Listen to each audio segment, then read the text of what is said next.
Hey there, Brian Tate Assets Protection and Investigation. I just wanted to encourage anyone out there, but especially the ladies, to take advantage of your local jiu-jitsu training center in your area. I know a few that I can vouch for being great in Oklahoma. I've only heard good things and experienced good things from Redline and Edmond, and kudos in Edmond and Norman, both very close to the university. You've got Titan and Jackson Lee Academy. There's also tons of other great ones that I just haven't um, experienced as much firsthand knowledge of. But so there's got to be one near you that you can take advantage of. Skill and technique can be the difference in being able to survive or even defeat a much bigger opponent. With that said, I don't want to give a false sense of security that this is not something where you can go to these short 1 day seminars that someone puts on and feel confident that you're safe. I still encourage you to go to those. A lot of police departments are putting on women's self-defense seminars. Some city rec areas, some of the jiu-jitsu places will have things where you don't necessarily have to have a membership, but they'll have a monthly seminar or something like that, that are great to take advantage. I think you'll learn a lot, and it could be the one nugget that you learn in a 1 day deal that's the difference between you surviving a situation or not. But the reality is, and somebody needs to tell you this, I mean, I know some guys that are 6'4", 280 pounds, solid muscle, used to wrestle in high school, that are just beasts. And to to to realistically to realistically feel comfortable that you're going to fare well against them if they're attacking you. The reality is it's either going to take a ton of committed practice. I'm talking 3 days a week for a lengthy amount of time, and then I would bet on technique over size in that scenario. If it's an unskilled big guy versus a skilled small frame female, I'll actually go the female most times.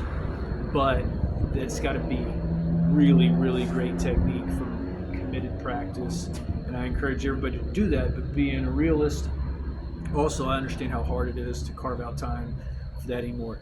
And the only thing that's going to quickly and instantly protect you against an opponent like I just described is going to be weapons. And so that's why, obviously a gun, can be the ultimate equalizer and a real empowering thing for women to, once they're comfortable and trained with it. Um, of course, you never know. The bad guy may have a gun too. So even if you are, a black belt in jiu-jitsu, if the bad guy's got a gun, again, that's still going to be a deal where you'd be lucky to survive it. So, and of course, I mean, I get that there's always an extra level that that even if you're a big person in jiu-jitsu, there could always be, a bigger, more skilled person and all that stuff.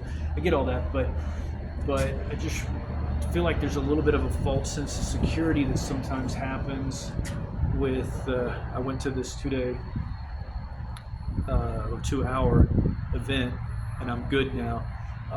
So I encourage you to train a lot, because I wouldn't. That is the first line of defense and the most important, because you may not always have access to your weapons and stuff.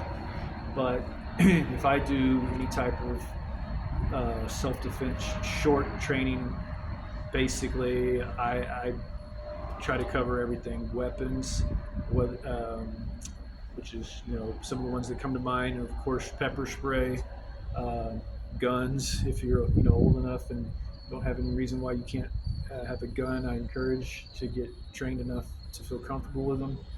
Um, uh, Kubatons or tactical pins are better than nothing. They, amplify a striking ability by pinpointing it to it's kind of like the same idea as a knife, really, but without the danger of slicing your hand on the blade if it slips. But this is a tactical pin. It's just a very sturdy um, pin, basically. But the idea is that, at least if you had to go sewing machine style, it would amplify your punches, your striking ability, do more damage, hurt more, and everything. So it's better than nothing, but it's also, again, not going to do much against a real gorilla. And then pepper spray is great. It works really good. I encourage you to use the thumb instead of the finger, like a bug spray. With the thumb, the only thing is make sure you don't let your knuckles block the spout there. But with the finger, a lot of times people shoot too high. It doesn't let you extend your arm as far.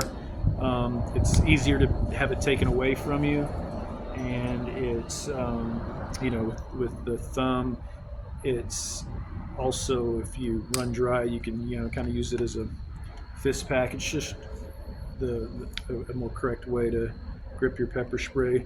So you can also, of course, some strategy with that is getting off the X. If they're coming at you, you're going to want to sidestep and make sure you're spraying for the face. Saber recommends back and forth between the ears. Every time I've had to use it, it goes really quick, and it's normally just a push splatter. It will kind of splatter around and cover most of the face once it hits. But in the old days, I think they taught like an X, and it's Oklahoma, so I say do a whole tornado all the way down from the forehead all the way across the eyes, down the nose, into the mouth, if you have that luxury of time. But like I said, it normally goes pretty quick. You're lucky to get sidestep off target as they're barreling towards you, and get a shot in the face area, and it's powerful enough to where it can kind of do the rest from there. But make sure you have it handy. It doesn't do any good in your junk drawer back at the house when you're out jogging, and some monsters come your way. So practice being able to draw it, knowing where the opening is. So always have it positioned the same way in whatever you're keeping it in, to where you can kind of grab by hand, even if it's dark, and navigate getting the thumb under the cap there. This is a flip top where the thumb goes underneath there. They do make the twist lock kind too, which are fine. Just be familiar with your thing and where that spout's going to be pointing. Some other things are, of course, stun guns. I do have a flashlight here that doubles as a stun gun, but I'm not crazy about stun guns, but they are scary. I mean, that is intimidating. They do work. The disadvantage is you got to keep it up against them. You want to hold it for about 5 seconds. Saber recommends somewhere in the torso, maybe above the hip to rib cage to even the shoulder. It's kind of your primary targets.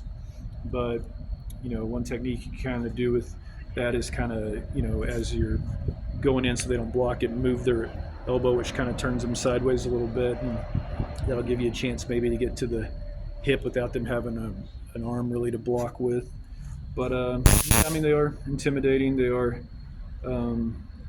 do work. It's just you got to get up close and personal with it. Whereas with the pepper spray, you can do it from a little bit further distance and everything. But those are some of my thoughts on that. But weapons are going to be a real empowering thing, but only if you're comfortable with them, only if you have them handy, and and don't count out chokes and joint locks and stuff that you can learn from your local jiu-jitsu training academy. So until next time, see ya.